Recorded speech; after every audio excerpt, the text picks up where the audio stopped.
Hello dear student, how are you all? I hope you all doing well. So student, आज हम आपका एक new chapter start करने जा रहे हैं। This is chapter number 13 and your chapter name is हमारे राष्ट्र प्रतीक एवं चिन्ह। सो बच्चों, आज हम अपने राष्ट्रीय प्रतीक और चिन्ह के बारे में बात करेंगे। ओके, चलिए चैप्टर को शुरू करते हैं। प्रत्येक देश का अपना राष्ट्रीय चिन्ह होता है। जितनी भी कंट्रीज होती हैं सबका अपना अपना एक राष्ट्रीय चिन्ह होता है और राष्ट्रीय ध्वज भी होता है जो उसकी अलग पहचान बनाता है। देश के प्रत्येक नागरिक से यह आशा की जाती है कि वह इसका सम्मान करे। यह सम्मान उसके देश प्रेम की भावना को दर्शाता है। यह हमारी राष्ट्रीय एकता तथा अखंडता का प्रतीक है। भारत भौतिक तथा संस्कृति विविधताओं वाला विशाल देश है। यहाँ के लोग विभिन्न भाषाएं बोलते हैं, विभिन्न धर्मों को मानने वाले हैं तथा विभिन्न रीति रिवाजों का पालन करने वाले हैं, परंतु यहाँ की विविधता में भी अभिन्न एकता है। विश्व के अन्य स्वतंत्र देशों के समान भारत के भी अपने राष्ट्रीय प्रतीक हैं, जैसे राष्ट्रीय ध्वज, राष्ट्रीय गीत, राष्ट्रीय गान और राष्ट्रीय पशु, राष्ट्रीय पक्षी और राष्ट्रीय पुष्प। ये सभी क्या हैं? अपने अपने अलग अलग प्रतीक हैं ये। अब सबसे पहले हम बात करेंगे बच्चों राष्ट्रीय ध्वज की। देश की स्वतंत्रता से 3 सप्ताह पूर्व ही 22 जुलाई सन 1947 को भारतीय संविधान ने तिरंगे को राष्ट्रीय ध्वज के रूप में अपनाया था।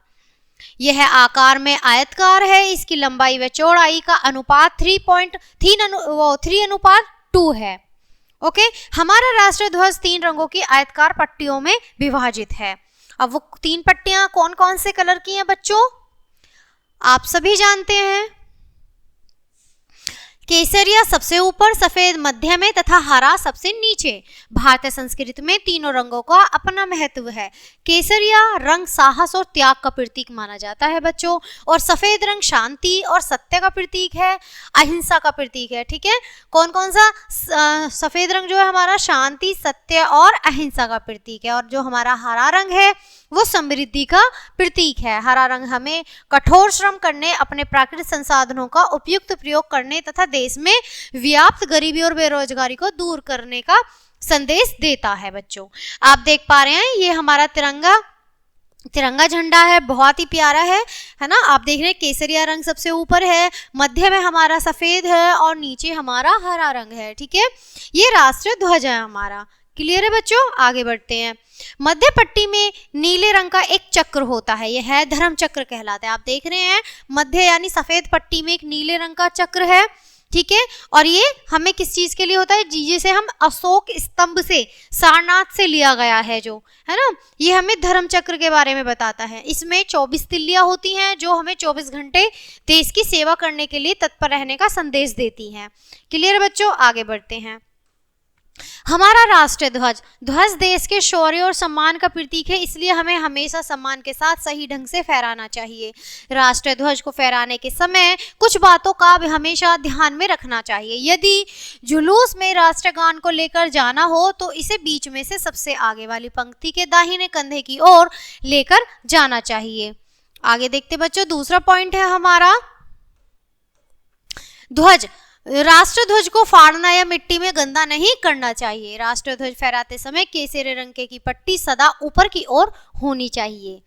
राष्ट्रीय ध्वज सूर्योदय से सूर्यास्त तक के फहराना चाहिए।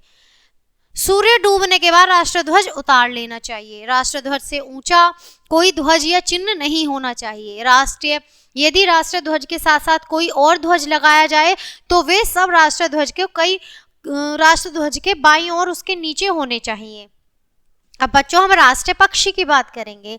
आप सब जानते हैं हमारा राष्ट्रीय पक्षी कौन सा है? सबसे सुंदर तथा अद्वितीय पक्षी मोर, यानी हमारा राष्ट्रीय पक्षी जो है वो है मोर। हमारा राष्ट्रीय पक्षी मोर है। इसके पंख बहुत सुंदर होते हैं। वर्षा ऋतु में इसका नृत्य बहुत आकर्षण होता है बच्चों। ये हमारे राष्ट्रीय पक्षी की पिक्चर है, कितना सुंदर मोर है ना, राष्ट्रीय पक्षी मोर। राष्ट्रीय चिन्ह, अब हम बच्चों बात करेंगे राष्ट्रीय चिन्ह की।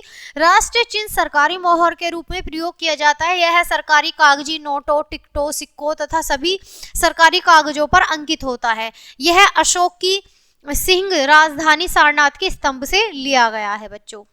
आगे बढ़ते हैं, ये हमारा क्या है? राष्ट्रीय चिन्ह है।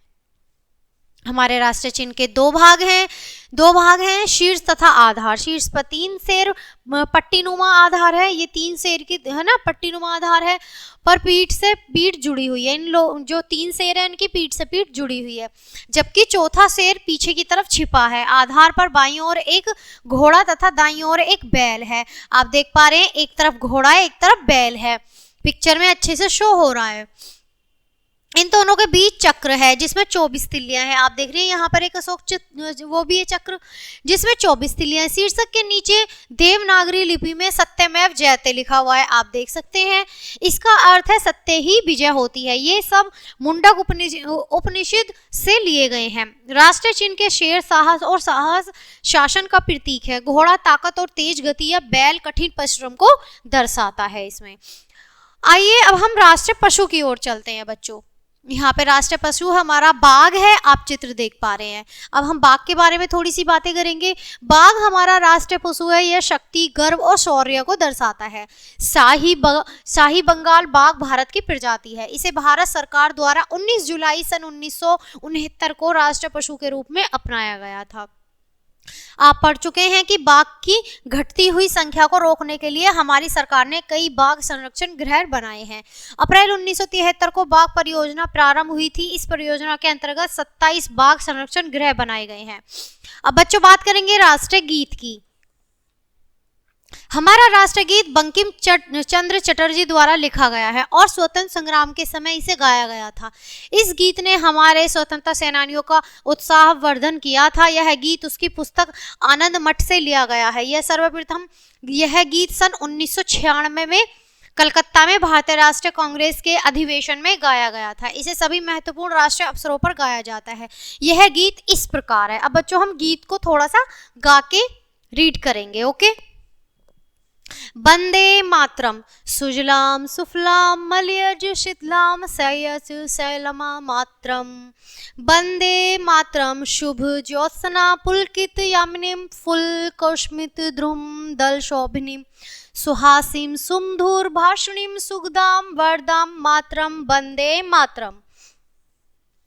राष्ट्रीय ज्ञान। अब बच्चों हम बात करेंगे राष्ट्रीय गान की। राष्ट्रीय ध्वजारोहण के तुरंत बाद राष्ट्रीय गान गाया जाता है। यह एक महान भारतीय कवि डॉक्टर रविंद्रनाथ टैगोर द्वारा लिखा गया है। यह भारत जैसे महान देश के विभिन्न प्रदेशों, नदियों और पहाड़ों की विशालता की व्याख्या करता है। यह गान हमारी मातृभूमि की प्रशंसा में रचा गया है। हमारा राष्ट्रीय गान इस प्रकार है। चलिए बच्चों सभी स्टैंड अप होके खड़े हो जाएंगे, ठीक है। चलिए शुरू करते हैं। जन गण मन अधिनायक जया हे भारत भाग्य विधाता। पंजाब सिंध गुजरात मराठा द्रावड़ उच्चकल बंग। विंध्य हिमाचल यमुना गंगा ऊंचल चलत तरंगा। तब सबना में जागे तब शुभ आस सिमागे।